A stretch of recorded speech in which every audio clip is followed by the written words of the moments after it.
Good afternoon. Welcome to Midcap Radar live from the CNBC-TV18 Motilal Oswal studio. I'm Sonal Bhutra. With me, as always, is Vivek Iyer. What a chart today, right? It's a day of volatility. Right now, the Nifty is up 54 points as we speak, around 60 points. There was a point in time when we were lower by around 40, 50 points. So there's been a massive swing, and that continues to be the story that we saw yesterday as well. That's right. Generally towards the expiry week, it's the last couple of trading sessions that are so volatile. But this entire week has been extremely volatile. But nothing much to complain. The market has recovered quite sharply from the day's lowest points. Advanced decline ratio has recovered quite significantly. We have a lot lined up on the show, so let's start off with the top headlines. Market recovers from lows to trade with marginal gains. Realty, metal and pharma see some green, while IT and consumer durables drag. Midcaps outperform. A weak show from Mazagon Dock across parameters in the first quarter. Lofty expenses in the quarter gone by. Dent profits, while margin takes an over 1,500 basis point hit. Stock plunges over 4%. Happiest Minds surges after its net profits up 67% on a year-on-year basis, while margins expand sequentially. Stock up nearly 6%. Shares of Go Digit jump nearly 5% on the back of a strong June quarter. The company's gross written premium rises 12%, while profit sees a 36% uptake to 138 crore rupees. Strides Pharma gains after reporting its Q1 numbers. Revenues up 6% compared on a year-on-year basis, while margin gains again to 7%. Okay, all right. Since the show is Midcap Radar and it's all about midcaps as well today, that index is doing well, 0.5% higher. We have the small cap index as well, which is 0.5% higher, and the chart just shows a recovery. So it's a good time to talk about a lot of midcaps because it is at the day's high. So let's go across to Hormuz for just that. Positive earnings reactions. We'll start off with some of them. They just came in a few minutes earlier. And it is, look at Apar Industries, the spike that both Apar Industries and Happiest Minds have seen after their results. Apar Industries is now up 10%. Happiest Minds is now up 5.5%. And of course, some earnings reactions from yesterday as well. Paradeep Phosphates, a new high for the stock, and Flair Writing as well, 8.5% higher after their results. Not every stock has had a positive earnings reaction. Some of them have taken it on the chin as well. That 5-star Business Finance has recovered from the low, still holding on to a 3% loss. Aeroflex, the casualty of the day, 8% lower here. Kolte Patil just came out with numbers, 6.5% lower on that stock. And Lakshmi Organic too, recovering from the lows, still down 5.5%. Among some newsmakers today, Tata Chemicals, after that double upgrade coming in from Morgan Stanley earlier in the day, 6.5% higher on that stock. Paras Defense continues to be beaten down after a 10% circuit yesterday, another 6% knocked off today. And Jaiswal Nico, after a big block deal that took place earlier in the day, the stock up in a 20% circuit. Stocks on the volumes front, as you mentioned, Go Digit in your headline as well, 5% higher off the highs of the day though. And Netweb Technologies is up 6%, and Mangalore Chem, a new high for the stock, 9% higher in today's session on very strong volumes. And what is also making new highs today, Sterlite Tech recovering from the lows of the day, Torrent Pharma, an earnings reaction, Bosch at the highs of the day as well, 3.5% higher there. And Laurus Labs continuing to grow from strength to strength, 910 now on the stock, another 2% added in today's session. Back to you guys. Thank you so much for that, Hormaz. A whole host of stocks mainly moving on the back of their Q1 results. But before we slip into a short break, here's a small programming note for our viewers. As the workplace transforms, so much leadership in the Bangalore edition of Future Female Forward Season 3. India's top business leaders gather to reimagine what inclusive leadership looks like and how women are powering the future of work, capital and innovation. Catch it live today evening 5:30 p.m. onwards, only on CNBC-TV18, CNBC-TV18.com and YouTube.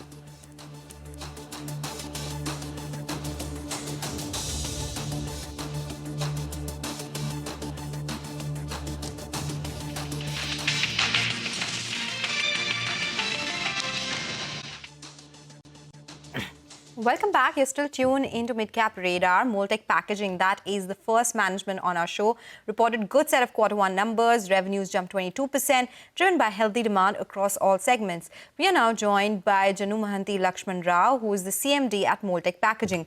Mr. Rao, good afternoon. Thank you so much for joining in. It's been a good set, and you have guided for volumes of around 12 to 15% and revenue growth of 18 to 20% in FY26. Which segments will drive this? You have 3 segments that you cater to. There's a new one as well. Can you break it up for us? What is the demand like in all 3 of them? Yeah, paint segment is contributed handsomely this quarter. more than 20% growth we witnessed in the paint segment, followed by pharma and food and FMCG, which are our main contributors towards a better profitability. So all these three have crossed double digits, and they're in the region of around 15-16%. Overall, the growth in volumes is around 16.9% compared to the Q4, but the sales are up by almost 19% value revenue-wise. So that indicates the margins are expanding thanks to the better product mix. Okay. Mr. Rao, the other question is, as far as the lubricant space is concerned, this particular quarter, it has seen, some pressure. Rest of the year, do you expect that particular segment to continue to underperform? And going forward, do you expect pharma and paints to lead? And could you quantitatively give us the kind of volume growth you're expecting there? The loops is always a stable trajectory. They never shoot up or go down drastically. Due to the unexpected rains in May, consumption of lubricants, even ice creams and yogurt have fallen drastically, leading to a negative growth in lubricants compared to the Q4.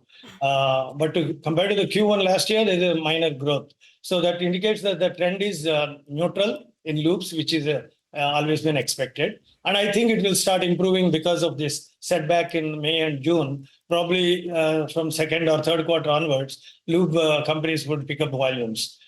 Coming to the growth parameters, I'm really excited about the pharmaceutical prospects. Several companies have approved our facilities for trials and commercial orders. Very few commercial orders have started in, but the numbers have already crossed last year Q4 numbers by around 11%. And we are looking at a much stronger demand for our pharma products in the coming quarters, because more than 10 to 12 companies are using our products in trials and machine trials and stability tests. And I hope that even few of them get cleared, quarter on quarter, they will be adding numbers, and we will be crossing our targeted 35 crores projection for the current year. So 35 crores for FY26 and 50 crores for FY27. Is that something that you'll achieve? You had indicated that in Q4 conference call. Yes, we'll be aiming to go beyond 50 crores next year. Probably it will be somewhere around between 50 to 60 crores next year, because there's quite a bit of traction. And as I can expect, 3 to 6 months time for the demand to really turn into commercial orders. By fourth quarter onwards, we can see the sales running into double digits in crores. So for next year, our target would be in between 50 to 60 crores. Mr. Rao, so, with this particular guidance that you have given, so are you saying that this does not take into account some of the ongoing discussions that you have with the companies? And in case that does fructify, you're saying there is an upside risk to these projections. Is that accurate? Yeah, 35 and 50 crores are certainly given. Okay. There could be an upside if few of our plans happen. So another question, one key metric that analysts track is the EBITDA per kg. In the current quarter, it's at a little over 41.5 rupees per kg. Can this sustain? We understand that this is towards the higher end of the range that you typically operate at. Can this sustain? And going forward, what is the target that you have? Yeah, as you can see, in the last 10 quarters, we have never crossed 40 rupees. And right. We are above 41.5. And it is a better quarter. Q1 is always better for us. But May has been a dampener to some extent. Otherwise, it would have been still better. So I'm hoping the other 3 quarters also will catch up, because of pharma adds at a much higher level of EBITDA. So probably we can still aim at 41 in this year, if not more. But it can further improve as our pharma and FMCG sales grow up. As I mentioned in my Q1 call, our Panipat is starting food and FMCG products in from August middle. That will start adding a new markets and new segments for us. And those numbers will start adding in the third and fourth quarter. So that's why my confidence to stay around the same figure in EBITDA is possible, in spite of low seasonality in second and third quarters. Probably third and fourth quarter would further improve if our plans in pharma happen, as per the demand, it seems like. Take that point. Actually, I was going to ask you, the next question was going to be on Panipat, but since you already answered that, we would leave this conversation on this note. Thank you so much for joining in. The street likes what you're saying. The stock is up 4% as we speak. With that, we'll get you a reminder for all our viewers as well. Unlock a world of exclusivity, expertise and influence. Become a member of CNBC-TV18 Access. Our premium members only experience on CNBC-TV18.com. The membership includes access to CNBC-TV18's flagship events, interactions with our journalists, along with curated studio tours, e-learning sessions and masterclasses, and curated lifestyle benefits.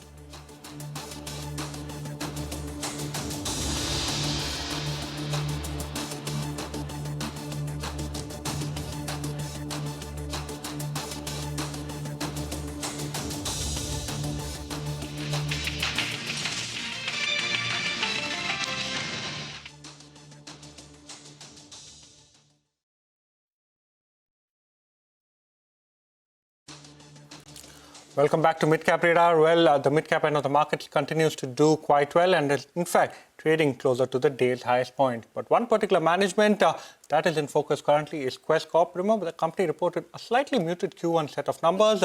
Revenues as well as growth came in muted compared to what the street was anticipating. To discuss this and more, as well as the way forward, we are joined by Guru Prasad Srinivasan, ED and CEO, along with Sushant Pai, who is the CFO at Corp. Thank you so much, gentlemen, for joining us. First up, Mr. Srinivasan, you know what we want to ask from you is, as far as headcount addition is concerned, on a year-on-year basis, it's actually dipped almost 7%. Sequentially, there's been a slight uptick of close to 0.5%. Now, keeping in mind or taking into context the kind of layoffs that we have seen at TCS, now how exactly are you looking at the operating environment, especially headcount addition? Sure. So first of all, thank you so much for having us. And the quarter has really begun as well in terms of our EBITDA has been up by 10% year on year. And specific to headcount, we closed at 462,000 headcount.